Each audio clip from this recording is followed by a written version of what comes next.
Okay, guys, we are going to do the enforcement of contracts in terms of the elements. We'll do that in agency law, and then we'll be done. Maybe I'll do a short video on Wednesday, trying to get some of the little tidbits that you might need to know over all the various chapters, or go over some key points once again. All right, we talked briefly in the last video about the 5 elements of a contract. You need agreement, which includes both offer and acceptance, and that'll be up on page 89 of your study guide. Then you have consideration, you have capacity, you have legality, and genuine and real assent. In order for a contract to be valid for both parties, or just a valid contract in general, you need all 5 of these elements to exist. So if one is missing, you do not have a valid contract in the eyes of law. So the first element is agreement. Agreement has 2 little sub-requirements, both an offer and an acceptance. So we're going to go over offer first. Remember, offeror, the person making the offer, offeree, the person receiving the offer as well. So OR means the person making, EE means the person receiving, especially when it comes to offeror, offeree. Now remember, if you had it on the first exam, you might add a few questions on offeror, offeree. Who is it in the given scenario? Remember, if there's a counteroffer, they exchange places. We'll get to that in a second. All right. In order for a valid offer to exist within the element of agreement, you must have intent to make a valid contract. If it's a joke, it doesn't count. And how do we determine that? Would a reasonable person of ordinary prudence have viewed the offer as an intent to make a valid offer in the eyes of the law? If the average person would say, no, that was made as a joke, then it would not have deemed the requirement of intent for an offer to exist. So other non-offers are negotiations, oral negotiations until they're written down. Sometimes they're just considered to be negotiations, and therefore they are not offers in the eyes of law. Advertisements don't always, unless it's very self-explanatory, make for valid offers in the eyes of law. And then auctions are not technically offers in the eyes of the law, and if you did, you have to look at it in a different perspective of offeror, offeree, and therefore it doesn't. Auctions, as we know them, don't tend to make valid offers. Now there are exceptions to each of those, but note that for one. We'll talk a little bit about auctions after we're all done. The other thing about an offer is it requires to have definite terms and conditions. Now, where price, quantity, deadlines, shipping, all those things might be important, all the details are not necessary for a valid offer to exist. However, quantity must be present. Now, we need prices, we need deadlines, we need how we're going to deal with shipping, defective products, and all that stuff. Those are all things that are probably are wanted in something, but the one that is required under the law is quantity. Now, quantity can be inferred, i.e. if we say the price of the widgets is $5 per widget, and on the first of the month, you were going to supply $8,000 worth of widgets, well, then you just divide that by 5 to get how many widgets you really need. Okay, so you can come up with quantity there. The last one, and probably most important for the exam, is communication. An offer must be communicated. And the thing is, when does a communication begin? A communication begins when the offeree receives it, not when they accept it, but when the offeree receives it. So it's not when the offeror says it, it's not when the offeree makes a decision on it, it's when the offeree, the person receiving the offer, receives it. That is when a valid offer is made. So if I make an offer at 2 o'clock by the offeror at 2 o'clock, but you don't get it until the email until 2:30, that is when the offer is valid. The offeree received it at 2:30, not when the offeror put it into the medium of communication at, i.e. 2 p.m. So once again, the 3 things that we need: intent, a joke would not count; auctions, we're going to talk about a little bit later on; definite terms and conditions, sufficient detail must be there; quantity must be present; and then the offer must be communicated, i.e. if there's a reward, it must be communicated to the offeree. The offeree must receive it for it to be a valid offer in the eyes of the law. So say I lose my dog and I want to have a reward for it to be found. What type of contract would this be if once the offeree receives it, or what type of situation would we have if the offeree receives it? Well, if I put it out in oral terms and or written for this reward, that would be expressed. It would be conditional because you have to find my dog in order to get it. So if A, find the dog, then collect the reward. So it's conditional. It is going to be a unilateral contract because it's a promise in return for a performance. You're not going to say, I promise to find your dog. No, you're going to, if you find my dog, you're going to return it. That's a promise for a performance. So that would be unilateral. Now, that offer becomes legal when it is legally communicated to the offeree, when the offeree receives it. So whenever it's put into the medium of communication and the offeree then sees it or hears it, then it is a valid offer in the eyes of the law. Not when it's placed into the medium of communication. That's a difference for acceptance when it is received by the offeree. All right. Ways we can terminate an offer. An offer can be terminated by the person with a rejection. A rejection is just the offeree says no. Remember, the offeree is the person receiving the offer. If I say, I'll sell you my CD player for 20 bucks, you go no. That's a rejection. Offeree said no. A revocation is where the offer is taken off the table prior to a valid acceptance. If I go, I'll sell you my CD player for 20 bucks, and then I realize I want more than that, and I go, never mind, and I cancel it before you've accepted it, then revocation has been used, or it's been revoked. So the two R words that are used in terminating an offer by a person is rejection, that is terminated by the offeree, revocation, that is terminated by the offeror, as long as it's done prior to a valid acceptance. Now we'll talk about valid acceptance in a little while as well. Also terminated by a person is when a reasonable or stated time period elapses. If I say the offer is good until Friday, once it becomes Saturday, the offer is off the table. That time period has elapsed. If I say I'll sell you my CD player for 20 bucks, and then you come back to me a year and a half later saying you want a CD player now, the reasonable time period has elapsed as well. Offer has been terminated by the person as well. So we have a stated or reasonable time period has elapsed when revocation occurs by the offeror before the valid acceptance is done by the offeree, when the offeree just simply says no, i.e. a rejection, or when we have a specialized rejection, which is a counteroffer. A counteroffer is a form of rejection because the offeree is not accepting in the same exact terms, but what they are really doing is they're making a brand new offer, and they are exchanging places between the offeror and the offeree.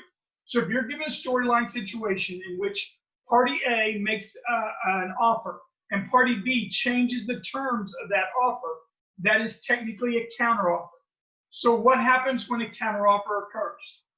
A counteroffer is a form of rejection. The offeree said no to the first initial offer.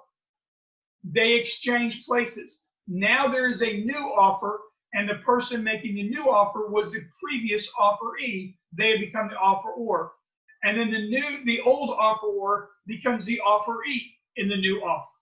For example, if I say, I'll sell you my CD player for 20 bucks, you're like, no, I'll buy it for $10 and $10 worth of McDonald's gift certificates. You have changed the terms of my offer. So now you have rejected the initial offer. I was the offeror, you was the offeree. The offeree said no. That was a rejection. You have then exchanged places, and you have made your new offer with your counteroffer. And now you're the offeror, and I am the offeree. If I say no, I don't want to sell it for McDonald's gift certificates, I don't like McDonald's, and you go, okay, fine, I'll pay you 20 bucks. That offer's gone. I don't have to do it. I can be a jerk about it and say, no, it's canceled. You canceled it when you made the counteroffer. Okay? So if you give a storyline in which there's a counteroffer, remember, in a counteroffer, the offeror becomes the offeree becomes the offeror, and the R word is the rejection is used. Okay? You could still possibly have a revocation in there as well, but a rejection would be the R word you're looking for the most. All right. One thing I did skip was an option contract. An option contract is like a mini contract within an offer. If I give an offer to the entire class, and you come up to me afterwards, and I say the offer is good till Friday, and you say you would like to have exclusive rights to that offer until at least Thursday, and I give you that exclusive rights, I'm going to want some form of consideration, something of value back to me.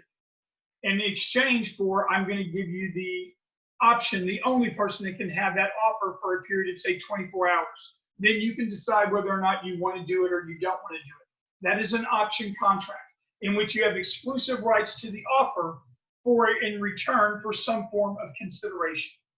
Now, the next thing you have is termination by law. When an offer is terminated by the law, this occurs when basically the same three things that we talked about with valid to unenforceable. A change in the law that terminates the offer. The subject matter of the offer is destroyed. It can be lost, stolen, would apply as well. Or the offer or offeree dies or becomes insane prior to all this stuff. Then it is going to be terminated by law. Now, he has had questions where he gives you a bunch of scenarios and says, which of the following is terminated under the law by the person? All of these, except for those three that I just did, are terminated by the person. If he says which of the following would be terminated by law, it would be those same three that went from valid to unenforceable, and that's at the bottom of page 89 of your study guide. All right. The next thing you need in agreement is you need an acceptance. So we have a valid offer. An offer must have intent. It must be legally communicated. It must have definite terms and conditions of which quantity must be present. Now the offeree needs to accept it. And the acceptance must be come in the exact same terms and conditions, i.e. the mirror image rule. Because if it's not in the mirror image, it is deemed a counteroffer. You've changed some type of terms of the contract.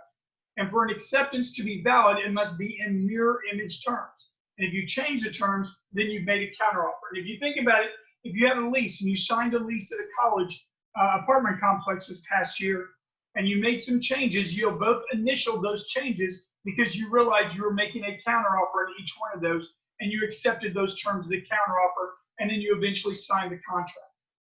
All right? For an acceptance, it must be unconditional, it must be exact, and mirror image rule. You can't turn around and make a conditional contract on the way back. Now, a counteroffer could be conditional, but the acceptance cannot be conditional.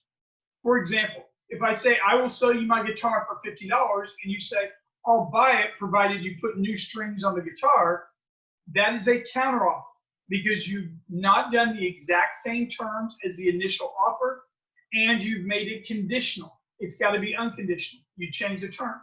So that's a counteroffer. You are now the offeror. I can either accept or reject you buying my guitar from me for $50, provided new strings are put on the guitar.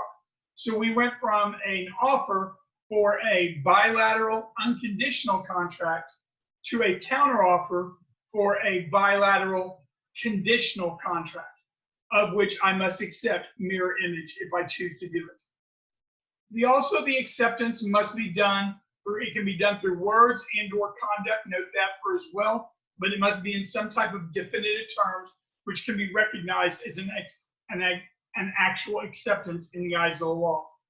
The other thing, it must be legally communicated. It must be legally communicated, and there's no acceptance until it is received by the offeree. I'm sorry, it is received by the offeror. Okay? No acceptance until it is received by the offeror. Now, the mailbox rule comes into play. When we talk about must be legally communicated, when the offeree accepts it in the exact same terms and conditions, that is a valid acceptance in the eyes of the law. If it occurs before a revocation, we have a contract if all the other elements are there. If it is not correctly accepted, and this is where we talk about the mailbox rule. The mailbox rule says, when was this placed into a medium of communication and was it done properly? So if I put in my acceptance and it's in the exact same terms and conditions for your offer, in the exact same terms and conditions, and I put it into the mailbox prior to a revocation by you, then assuming all the other elements are there, we have a valid acceptance in the eyes of the law.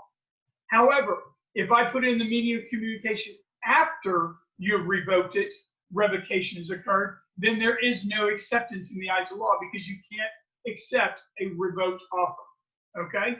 Now, the acceptance must be valid. If it is not valid, it will not be a real acceptance in the eyes of the law. I'm sorry. It's got to be in the exact same terms and conditions for it to be a valid acceptance. If it's not done in the exact same terms and conditions and or not done properly, then it is not a valid acceptance until it is received by the offeror. So if you put the acceptance letter, exact same terms and conditions, into the mailbox, but you don't put the right address on it or you don't put a stamp on it, it was not properly dispatched.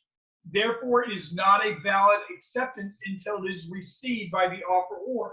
That could be a couple of weeks from now, but if you don't put a stamp on it, you put the wrong address, and any time between now and then, I could revoke that offer. All right? Now, if it is a unilateral contract, performance of the contract equals acceptance. Now, depending on what state you're in, it could be a majority of the stuff has to be done, substantial performance has to occur for performance to be accepted. In most states, the majority rule is performance has to be complete. Everything has to be done. The trend for minority states is substantial performance. You've done most of the work, you either can't be stopped from finishing it or you get paid for the work that you've actually done. So let me give you a storyline. Say I ask you to wash windows on my skyscraper, and I'm going to pay you to do the job. You get about 3 stories up of a 70-story building, and you're like, I'm not doing this, and you walk away. Well, is this a breach of a contract? Well, it depends on what type of contract we have. If you agreed to do the job, then that's a bilateral promise for a promise. So therefore, yes, there would be a breach of a contract, and I would be able to probably get legal damages if I had to hire somebody else and it cost me more money. If you have not agreed to do it and you just started doing it and then just walk away from it, then that was a unilateral and it has not been fully performed. Therefore, there is no contract, there's no breach. So if it's a unilateral situation, there is no breach of a contract until it is performed. There can be no breach. Once it is performed, or in some states substantially performed, then we could possibly have a breach, but that would probably be on the other side, but not the offeree side. Okay? Note that as well for test purposes. Okay, the next element is consideration. In consideration, each party must get and give something of value. This is on middle of page 90 of your city card. Each party must get and give something of value that must be exchanged and bargained for.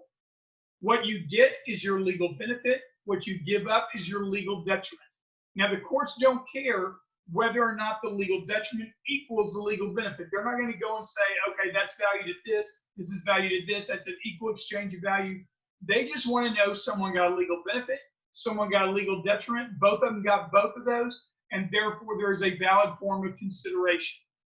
If each party gets a legal benefit and a legal detriment, the court doesn't care whether that's of equal value, just as if something of value was bargained for in exchange. And that is stupid is as stupid does. The courts don't let you out of a dumb deal. They're not going to decide whether or not it was a good deal or a bad deal for you. Now, the legal benefit, legal detriment is usually going to occur simultaneously or over the terms of a contract, whatever it is. All right? Now, in consideration, a promise could serve as consideration. The question is, do the courts deem that promise as necessary or important?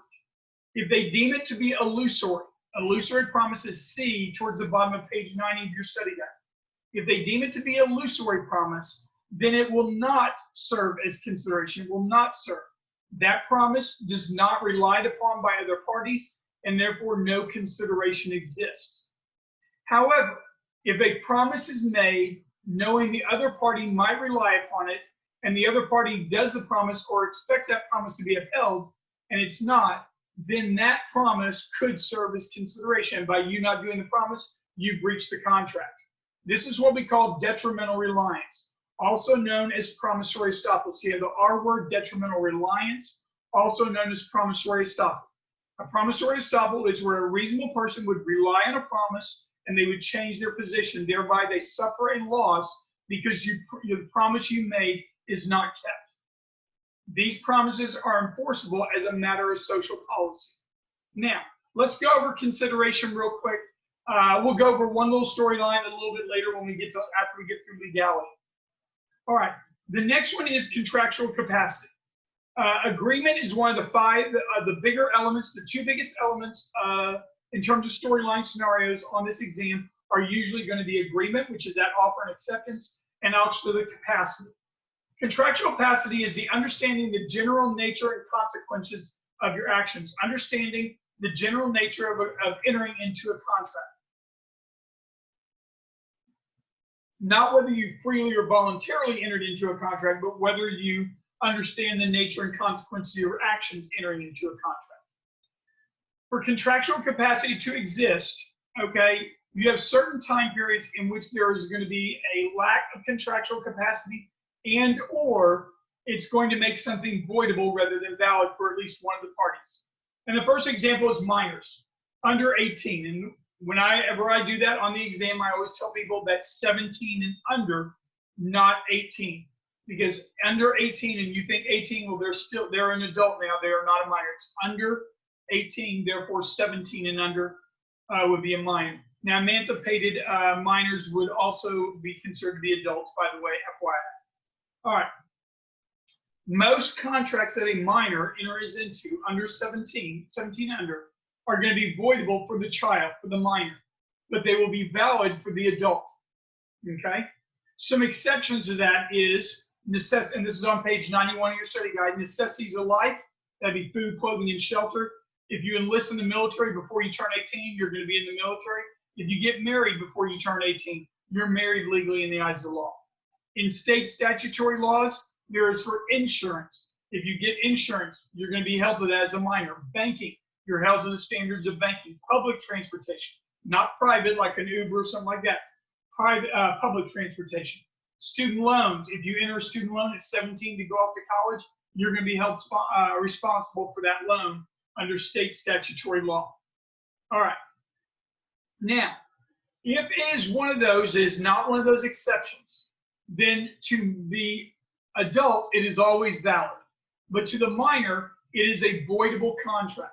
And voidable means it is a valid contract, at least for the adult and for the minor, is a valid contract, but the minor can get out of the contract without incurring legal liability.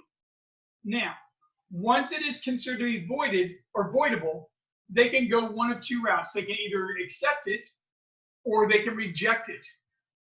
Okay, they can either accept or reject that contract.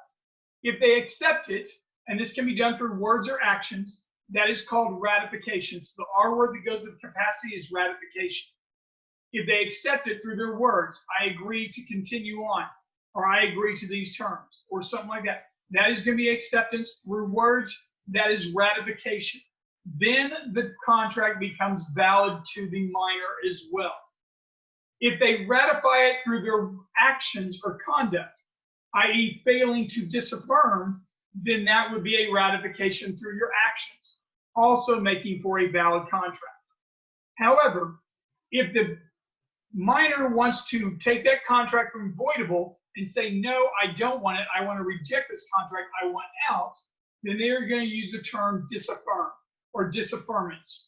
And that is where the minor voids a contract. So it goes from voidable to void on the minor side. Remember, the adult can't get out of it. Can't, stupid is, stupid does. You don't let them out of the damn deal. Don't do business with children, Swim always says. It can be disaffirmed, can be through words or actions. If you're making monthly payments on something, and then all of a sudden you stop making those payments, then you have disaffirmed through your actions. As a minor, you can get away with that. If you stop making payments as an adult, you'd probably be in trouble for that. But as a minor, you'd be able to get out of it because it disaffirmed void, as long as it's not one of those exceptions that we talked about above. There may be some restitution owed if you disaffirm, but once you disaffirm, it goes from voidable to void. And once it becomes void, it has no legal effect in the eyes of the law. Now the adult's off the hook as well, but the adult couldn't get off the hook unless the minor did it. So it is void, has no legal effect in the eyes of the law. Now, what happens when you misrepresent your age? Say you're actually 17, but you tell everybody you're 18 or 19 in order to make for contracts. In most states, the majority of states, we're going to use your actual age, and that makes it a voidable contract for you at 17 if you entered into the contract. However, in some states, they will use your misrepresented age. If you said you were 19, even though you're 17, you're 19, you're busted. You're going to be considered to be an adult, and therefore it is a valid contract for both parties. It'd be like adult and adult. You wouldn't be able to disaffirm without having problems associated to it. All right. The next one is intoxicated. If you're intoxicated, we go through once again the same basic idea. For the drunk person, and remember the standard of intoxication is not 0.08 blood alcohol level. It's so drunk that you don't understand what you're doing. That is the standard. It's got to be so bad. So it's not just a couple of glasses of wine or a couple of beers or something like that, or even if you blow a 0.09, doesn't matter. You got to be so drunk that you don't understand the nature and consequence of your actions. Then that contract is considered to be voidable for the drunk. If it is voidable, when they return to sobriety, they can either ratify or disaffirm once again through words or actions. If they ratify, it's a valid contract. If they disaffirm, it's a void contract. It's basically the same thing as a minor would be once they return to sobriety. Okay? And it's rare because the level of intoxication has got to be so bad. All right, insanity. Insanity, if you are considered to be insane, it is a possibility of a voidable contract as well. Now, the question on insanity is, are you already legally insane by the courts or are you not? Because that makes a difference on whether a contract is voidable or automatically void. And he may give you a storyline if you had class before the coronavirus. He may have given you a storyline in which an old lady bought a bunch of cars for her cats. Each cat got a car. And when the son-in-law or somebody like that found out, he tried to get these contracts overturned with the car dealership. If the court finds that she was insane, then that is adjudicated insanity. But this is before any of the courts have gotten involved. So if before the courts have even decided if she's insane or not, if we can say she is insane, but the courts haven't declared her insane, then the contracts are voidable for that insane person. And they can either ratify or disaffirm, either accept or reject words or actions once again. Now, once they have been ruled insane by the courts, that is adjudicated insanity. And adjudicated insanity, then all future contracts after they've been declared by the courts are insane, are void. Meaning if that old lady, after getting rid of all the cars and for cats because of unadjudicated insanity, she may be liable for restitution, but she was able to get them out, voided out because they were able to disaffirm those contracts from voidable. She then gets out of the nut house and buys more cars for more cats. Those would automatically be void, have no legal effect, because the court would have already declared her insane.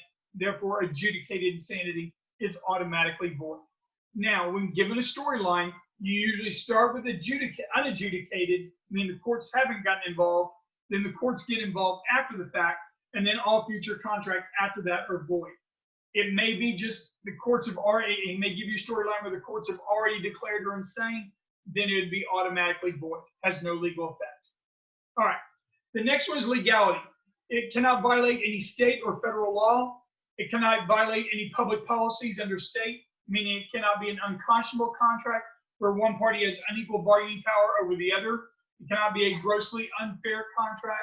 It cannot be a exculpatory agreement where it releases parties from consequences of actions under legality. Now, I told you I'd come back to a story after we talked about legality. What if I made an agreement with you not to drink while you were in college until you turned 21? And only until you turn 21 are you legally able to drink. And I say I will pay you $1,000 per semester if you don't drink before you turn 21. You accept. The day you turn 21 is when I'm going to pay you. All the money is owed. You don't drink until the day you turn 21, and then you want, say, $3,000, $4,000, whatever money is owed to you based upon $1,000 per semester. I say I'm not going to pay you, and you want to sue me. Well, here's the thing.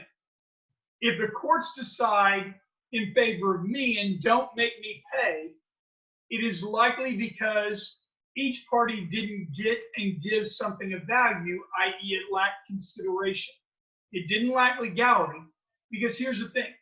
Remember, when you're given a storyline or we're given a story, you have the ability, in terms of contracts, to promise to do something you didn't previously have to do, or refrain from doing something you have a legal right to do.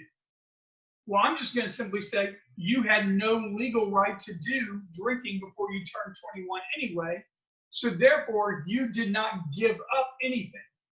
Therefore, there was no legal detriment on your behalf. Your legal benefit was getting $1,000 a semester, but you didn't give up anything you had a legal right to do. Therefore, there was a legal benefit for you, but no legal detriment, no consideration exists. And that's how I would probably get out of the contract. A lot of people would say, oh, well, it's illegal to drink before turning 21. No, the contract wouldn't be illegal between the parent and the child. The action would be illegal, obviously, but the parent and the child, that contract wouldn't be illegal. It would lack consideration. Now, if the court finds in favor of you and says, I owe $3,000, $4,000, whatever it is, then why would they say that if you did not have any legal detriment because you didn't give up anything you had a legal right to do? And this is where you'd use that term promissory estoppel that we talked about earlier. Promissory estoppel. You know, you made it. I made a promise knowing you might rely upon it. You did. You didn't drink because you wanted the money. You were hoping for that money. You expected that money. You made decisions based upon expecting to get that money in the future. And then I didn't pay you. You could then sue me for promissory estoppel. So if they find in favor of you, they're going to say promissory estoppel. If they find in favor of me, they're going to say it lacks consideration because there was no legal detriment on your side. Okay? Then the bigger question is, what will the court likely decide? Now, they can decide my way or they can decide the child's way. And that's where you have to think like swim and be prepared for a test question there. All right? The last element that we need to talk about is genuine and real assent. Genuine and real assent is when you do not freely and voluntarily enter into a contract. Something is being done to make you enter that contract against your will. The first one that we have is a mistake. The only mistakes that allow you to get out of a contract are mutual mistakes, so bilateral mistakes. Both parties are mistaken as to a material fact. Now, whether that material fact causes the value to change, that's a different story, but there must be a mutual mistake as to have relief. A bilateral mistake must occur in terms of fact. If it's a bilateral mistake as to value, there's no relief because both parties thought it was worth a certain amount. It turned out it wasn't. It was either worth more or less. Doesn't matter. You both thought it was. You both thought you were getting a good deal. There's a mistake, but we're not going to do it. You're only going to get out under a mutual mistake as to material fact. So if he gives you some storylines and says, which of the following? Ask yourself, the first thing you need to do if you go through all those, if party A is mistaken but party B is not, that's unilateral, doesn't allow you out. If party B is mistaken but party A is not, unilateral, doesn't let you out. If it's a mutual mistake, bilateral, both parties are mistaken as to the value of the item, it doesn't let you out. If it is a mutual mistake, both parties are mistaken as to a material item, material fact associated to the contract, then the contract can be rescinded, canceled, due to genuine and real assent being missing. It lacks genuine and real assent. The other one is fraud. If fraud exists, then you can get out of a contract. If a con man forces you to sign your contract against your will, you can get out of it due to fraud. All the elements are fraud in Chapter 5, and I think you need to read over those on the elements of fraud. But there's a misrepresentation, knowing it's a misrepresentation. There's intent to deceive. There's justifiable reliance on the misrepresentation by the other party, and then they get injured by that justifiable reliance. That would be fraud. Con man would be the example there. Duress is where you force someone against their will. If I point a gun at you and say, don't move or I'll shoot you, well, we have assault, battery, possible false imprisonment. But if they say, sign the contract or I'll shoot you, you sign the contract to avoid getting killed, and then you want to get out of it a couple of days later, the courts would likely allow you to get out of the contract by invalidating that contract due to lack of genuine and real assent. You didn't freely and voluntarily enter into the contract, because you were in duress. You were put into either a threat of illegal action, wrongful actions, physical nature, or whatever, but it's got to be more than economic. If I know that you're in a bad economic situation and I lowball an offer to you and you accept it, you can't turn around and say, oh, well, I was in a bad situation, I want my money back, or I want my item back. No, you still freely and voluntarily entered into it, and I wasn't putting the economic duress on you. The economic duress came from someone else. It's got to be physical duress, either blackmail, illegal actions, wrongful actions, or physical threats would exist as well. The last one is undue influence. In undue influence says someone takes control of your will and substitutes their will for that of the victim. Okay? So if I take over, like if I get power of attorney from you and I start doing things on my behalf rather than yours, and I enter into contracts on my behalf rather than yours, then those contracts are by me and do undue influence.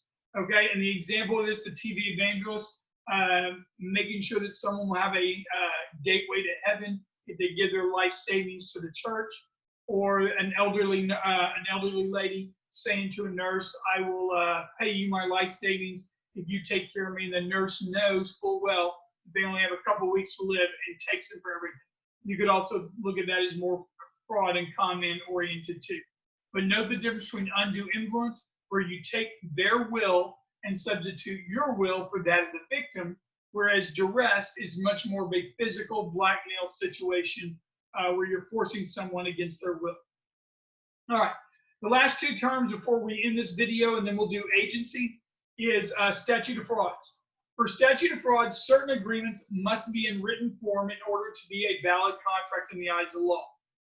This is statute of fraud. Certain contracts must be in written form. So not only must they be expressed, but they must be written form as well. And it gives you a list on page 92 at the very bottom. Read over that list. Contracts for the sale of goods over $500, that's UCC code. Transfer of interest in real property, that would be land or anything permanently attached to land, which you sell would have to be. Promise to perform the obligations of others. Certain types of novation would fall under there. Promises made in contemplation of marriage, that would be prenuptial agreements. Those contracts must be in written form in order to be a valid contract in the eyes of the law. Now, the one I skipped over on the bottom of page 92, contracts that cannot be performed within 1 year. You need to ask yourself, could this have been done in under a year? If the contract could have been done in under a year, it doesn't have to be in writing, unless it's one of these other four that we just went over. But it wouldn't have to be in writing if it could be done in less than a year. Or year, I mean, let me change that, a year or less. So we count the actual exact 1 year, year less. So if you enter into a lease for a place to live for 1 year, it technically doesn't have to be in writing, because it's not the transfer of the selling of the interest in the property, but it is the use of the property. Therefore, it is, if it can be done in under a year or less, it doesn't have to be in writing. Now, a smart person would make it in writing because it's easier to prove that way. But it wouldn't have to be in writing because it was a year or less. If I say I'll work for you for life, that could be done in less than a year. You could die or I could die. If I say you'll work for me for 3 months, it doesn't have to be in writing because that can be done in a year or less. What about something that could have been done in, say, 8 months, but because of the virus and because of this pandemic and whatever, because of labor shortages, whatever reason, it doesn't get done until about 14 months. Well, now it could have been done in less than a year, but it wasn't done in less than a year. It would not have to be in writing unless it's one of those other fours. It wouldn't have to be in writing again because it could have been done in less than a year. Okay? Now, what is the difference between me basically making a movie and you being an actor in the movie, and I say you'll make the movie within the next 5 years? Well, that could be done in under a year, so it wouldn't have to be in writing. If I say you'll sign a contract where you'll work for me in one movie in each of the next 5 years, then it's going to take more than a year, because year one's going to have a movie, year 2, year 3, year 4, year 5. So you're going to have a bunch of movies in there, but it's going to take over a year to complete. That would have to be in writing according to statute of fraud, because it could not be performed within 1 year. If you enter into a 4-year contract to work for someone, that would need to be in written form because it could not be done in under a year. All right. The last thing on page 93, parole evidence rule. It doesn't go with statute of frauds, but it's a little more on the written side. If we have an oral contract and then we change it and make it into a written contract, the written part is what matters. The oral contract is gone. And what the rule is anything beforehand doesn't apply anymore. That was considered to be by the courts as negotiation. Now the written contract will serve as the actual terms of the contract. So prior or contemporaneous statements cannot change or vary the terms of a written contract. That's the way the old professor said.